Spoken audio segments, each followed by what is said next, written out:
What's up, everybody? Welcome back to My Twisted Life of Poetry. I am Poetry. You are here for another recap and review of the TV show New Amsterdam. It's NBC's new series. I'm gonna try to give it to you the best that I can. You're gonna hear my GPS talking, baby, because I don't know where I'm going. Continue on South John Young Parkway for 6 miles. For 6 miles, we're gonna be without the GPS signal, so that's good. So I just had to drop some papers off to apply for me a new place to live. And now I'm on my way to work, and they say traffic is heavy, so hopefully it's not as heavy as they're making it seem, and I can get there. It's only going to be 20 minutes away last night, and now it's 35 minutes away. But yeah, that was going to give me like a 17-minute cushion. That cushion is gone. Ooh. Okay, well, anyway, New Amsterdam. This is not a full recap because I didn't take notes again, and I'm riding in my car, so I'm going to give it to you the best that I can. I'm going to focus on the things that caught me most. That's what I'm gonna do for this particular recap. I have been requested to do the TV show Manifest that also started on NBC. I'm watching Manifest. I like it, but I don't. So I haven't decided whether or not I'm gonna do it. I may still go ahead and do Manifest, and we'll see. Okay, so as far as New Amsterdam is concerned, the main focus of this particular episode is respecting non-traditional medical beliefs and mental health, especially when it comes to the health of our children. Oh my goodness, this particular episode, it got me in my feels as far as the young man, little Leo. So I'm trying to figure out where I should start.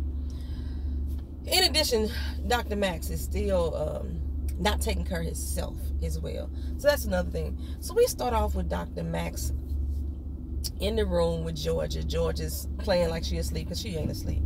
Playing like she asleep. And Max is in there singing to the belly of the baby. Oh, I love when people do that, when they sing to their baby, when they read to their baby that's still in the womb. I love that. I read to Kina a whole lot when she was in the womb. I didn't sing often, but I did sing. Me. You know, but I did play her classical music a lot, and it's probably why Keena likes classical music and jazz a lot, because I just put the headphones on my belly or what have you. So I love to see people sing to the unborn child. It just touches me.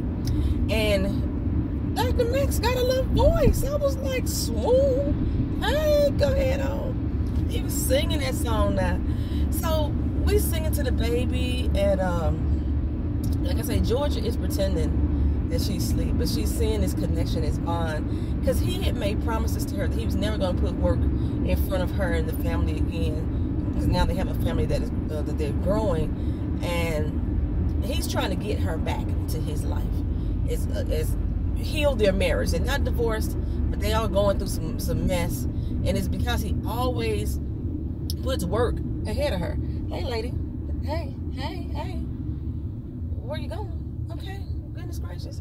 So I'm gonna focus on him for just a quick second.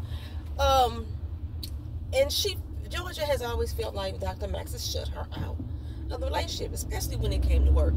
Well, in this particular case, he is shutting her out again. He has known for a while that he's had cancer. Georgia just still don't know. And Dr. Helen Sharpe, I gotta say her whole name, because Dr. Helen Sharpe is Sharpe. I love her. Dr. Helen Sharpe is like, bruh, you need to take care of yourself. Why haven't you made your appointments? You have a condition that can be treated, but if you are not taking care of yourself, how can we treat you? You're all about patient care. You're all about, we need to do this, that, and the third for the patient. We need to heal the patient, make things more easy for them as far as their care is concerned, but you're not doing it for you. And that's kind of common for most people. Most people do everything they can for other people, whether it's work or whether it's home, and they never take that me time. And although his me time really is about a medical issue, it's still me time. It's that self-care that you need to get going. He ain't eating right. I mean, she had to get him some food. He still didn't eat. She at least got him an apple. You know, an apple a day keeps the doctor away. That was my thought process on why she told him to get an apple. It's high in fiber. It keeps you full longer. And I don't know if apple day keeps the doctor away or not, but I like applesauce, so I like to eat me at least a cup of applesauce a day. Keeps me regular. And so, but he passed on his apple to Dr. Randall. Am I calling him Randall again? I messed up with this boy's name. I called him Russell. I called him, I don't know what the heck I called him. Randall. Am I messing his name up again, y'all? Y'all let me know down in the comment section. Jocko Sims, fine ass. That's what I know. It's Jocko Sims. He passed it on to him. Well, Jocko Sims, Dr. Randall is what I'm going to call him for right now, has a patient that's coming in with a broken heart. I just love the metaphor of it all. He is about to heal a broken heart. And she is of, I want to say she may be of, I thought she was Nigerian. I don't remember exactly what she was. But her father brought her in. And she has to have heart surgery. So, the father wants to perform a sacred ritual on her before she goes into the surgery. Some people look at it as voodoo, stuff like that. Some people, especially people in the medical profession, they blow it off as just, craziness. I like to call it holistic medicine, or it can fall into the terms of holistic medicine to me. There's a lot of things that from our cultures as African people that were practiced back in the day for healing, spiritual cleansing, things of that nature, that a lot of people mock and scorn today, call it witchcraft. Some people even call it witchcraft, matter of fact, if you go over to Africa and you ask for a witch doctor, this is probably something that he's going to do. So basically what they have to do is perform the ceremony, put a cut into her skin, and add in some herbs. And he's like, oh, heck no, we are not cutting open my patient. We're not putting no dirt in her skin.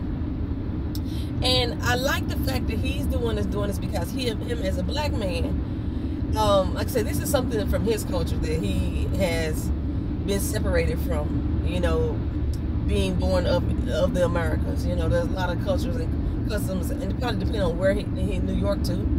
I'm not sure exactly where he was born, but there's a lot of people, different cultures from like the West Indies and Africa and the Central and South Americas, and we carry those customs with us.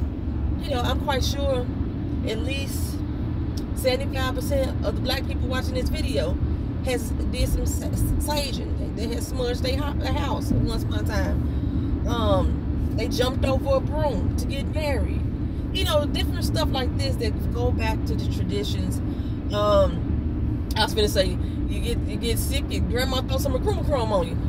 You know what macrumacrum is? I just like to say that word. There's some things like that. And so he was like, no, we're not gonna do this. That's not what we're gonna do. He's the doctor. He making the final say. What I didn't like though, Laura Bloom, that's the doctor whose name I couldn't remember last week. Last week she was all into him. Last week she wanted to tap that ass. She wanted to get him good. And he was like, no, we can't do that with you, white girl. No, I don't try to have no relationship with you. I want to marry a black woman. That's what we was on last week. But she was still feeling him. Then she went through her little situation, and he was the one that was there for her as a friend. And they rebonded and reconnected. She wasn't even mad at him last week. She just like wanted to tap that ass. And they seem to have this bond. But this particular week, she seems to be agitated with him, as if he shit on a stick. And so she making a point to call out his faults as far as what is he doing. Now the one scene when he was in there reciting his reciting Leviticus before he does his surgery, he scrubbed his hands so many times, he recited Leviticus. Basically, he says a ritual or it's a habit or something that he does before he goes to the surgery. It's a custom or a tradition or a ritual that he's having, that he does before he goes into surgery. Why can't we let them have the ritual? So by her saying that made him open his eyes and say, okay, we're going to try it. In addition to the fact that every time he tried to move that doggone gurney, she flatlined. Like the wheel turned and she flatlined. And he couldn't figure out what the heck was going on. If he moved has the slightest inch, flatline. And it was baffling him. So after he said, okay, I'm gonna let them go ahead and perform this surgery, this ritual. Baby, I thought that they was gonna, come say some few words and then rub the little stuff into her skin, get the little small cut. They gave them a scalpel and everything. Baby, they had an entire calling of the gods for healing on her. I mean, had the chanting, the music, the drums, the herbs, the garments. Had the I forgot what the mother was, the Shama. I think that's probably what she was. They had her, and oh my goodness, it was just, I don't know. It was probably weird for a lot of people to see, and some people may have thought it funny, but it was like a powerful scene for me. And then after it all happened, that wheel chopped back on that doggone gurney, and he was able to wheel her away and save her life. And everybody, all the other doctors who had known he was refusing to do the ritual was like, I guess the ritual worked, didn't it? I guess the ritual worked. And he's still thinking, no, it was me, it was the medicine. But when he went in and talked to the family, he told them, yeah, the ritual worked, it helped. I thought that was just such a beautiful moment, a beautiful thing. The biggest issue, the biggest thing for this episode for me, like I said, was little young Leo. Was a 9-year-old boy, I think he was, who was so doped up on every type of medicine that you could probably think of. I got an issue with this. Especially black kids. We get into these systems in school and whatever, and they want to label these children with having ADHD or ADD, and they give them what is it, Ritalin and probably Prozac, and I don't know what all the other kind of medicines they gave that boy some serious medications to a 9-year-old boy.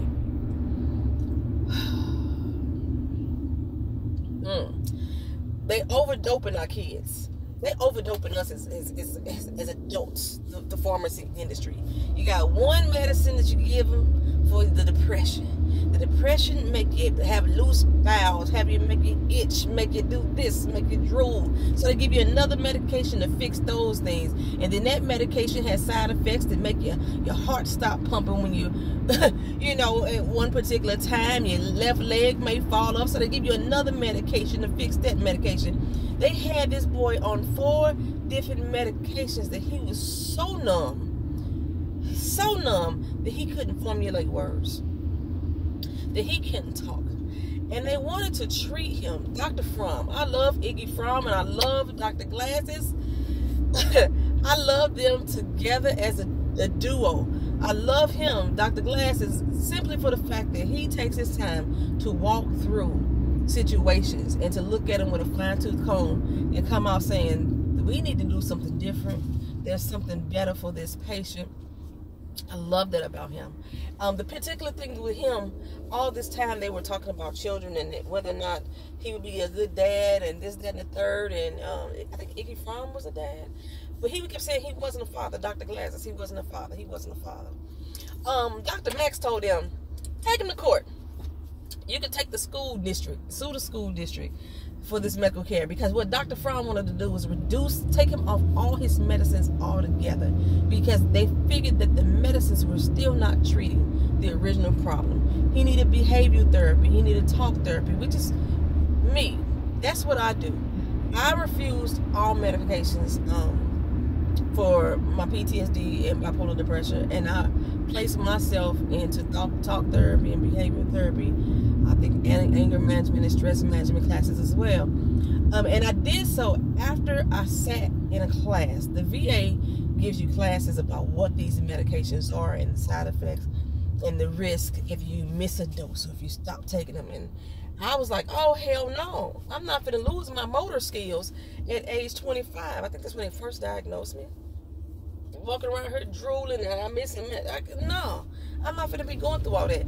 And those things that they would prescribe me at the time were the strongest thing out there. And evidently what they were giving little Leo was the strongest thing out there. For a fucking adult, they giving this to a goddamn baby. So they decided, Dr. Glasses and Iggy they decided to go ahead and sue the hospital. Somebody gave me word like this is based off a real hospital in New York that I gotta go see now. I'm just like that. I'm just geeky like that I gotta go see things that are actually in the TV show if they are relatable. Like I went to go to Nashville and I saw the Bluebird that they be singing in Nashville. Yeah, I went there. I was like, oh, I'm in a Bluebird. With the X's, whatever. Anyway, so I gotta go to the hospital now. But so they have court inside the hospital, which I think is super fucking dope. They got this hospital is a community, baby, a communa freaking tea. So we in this hospital, they taking under court, and like I said, they want him to take him off all his medication so they could find out what the root of his problem is and treat that problem. But on this medication, they can't get him to do it. They can't get him to even talk. He won't acknowledge the conversations that he's having with them. He always got his head down, always slumped over. You may see a lot of these vets on the street like that because they're so overdoped. If you go into a nursing home and you walking past patients and they sitting in it, they are overdoped. They did my aunt like that. I think that's what killed my aunt too. And she checked herself in that nursing home just because she was falling a lot, and then she became an invalid while she was there. And it wasn't that I wasn't paying attention to her care. They committed her because they said that they thought she was crazy because she told them she could leave when she wanted to.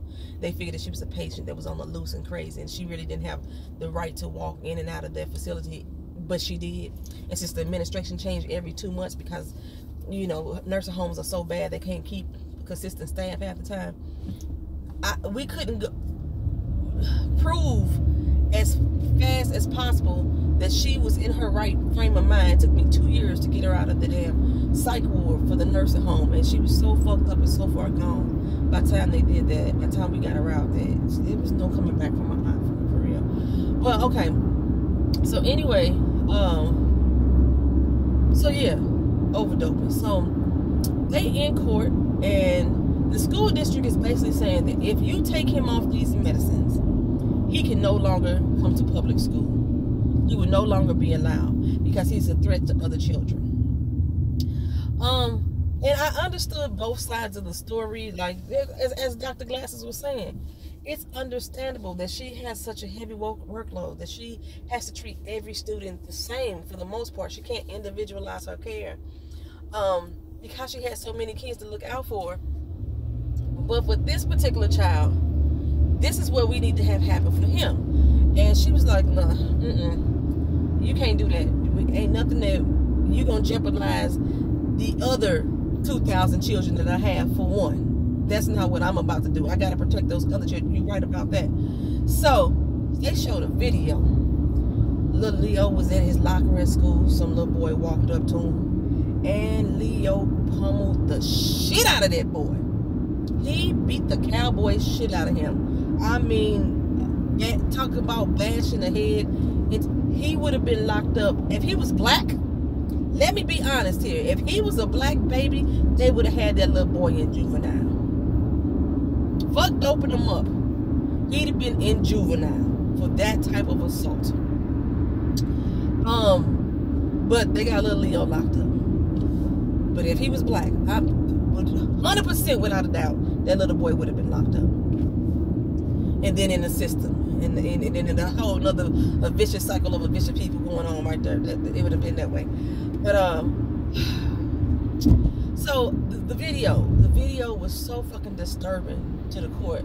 They in a quarter mile, use the left 2 lanes to turn left onto Florida 482 West Sand Lake Road. They think that I'm back to where I live. Okay, I know the rest of the way. I can't turn my GPS off though, shit, but I know the rest of the way. I'm late to work though. I'm late to work. So, little Leo. So the video itself was disturbing as hell, right? And the psychiatrist was saying this is the exact reason why we cannot take him off his medications. Like I said, they won't take him off all at the same time. So the mother who had signed off that, you know, on the care of him and the agreements that if he was not on medication, he couldn't be in school. That was the thing that was kind of locking them into this arrangement where they couldn't take him off this medication to treat him because he would be thrown out of school. But she said that use the left 2 lanes to turn left onto Florida 482 West Sand Lake Road. That she had never seen the video. They had never showed her that video. And she was so deeply disturbed. Well, Dr. Glasses got the bright idea to detox his ass real fast. Ha! They detoxed him. Which they know that they could have got in trouble for doing if it didn't work. Because then that boy would have been kicked out of school. They detoxed him off that medication. And little Leo was able to talk and tell his story. What particularly happened that day, his father had died. And little Leo blames himself for his father dying because his daddy was taking him over to Lego land. And he forgot his Legos. His daddy went back to go get his Legos for him. And he had a heart attack. His father had asthma and was trying to walk up 5 flights of stairs because the apartment was flight of stairs only. There wasn't no elevators. And he had a heart attack because he couldn't breathe and got up and died. So Leo has always blamed himself for that. So he was going through these emotions and through these struggles and everything there. And continue on West Sand Lake Road for 4 miles. I'm gonna hit the bumpy roads here, y'all. And the little boy who sounded like he was probably a bully had been telling Leo that he should be dead like his daddy.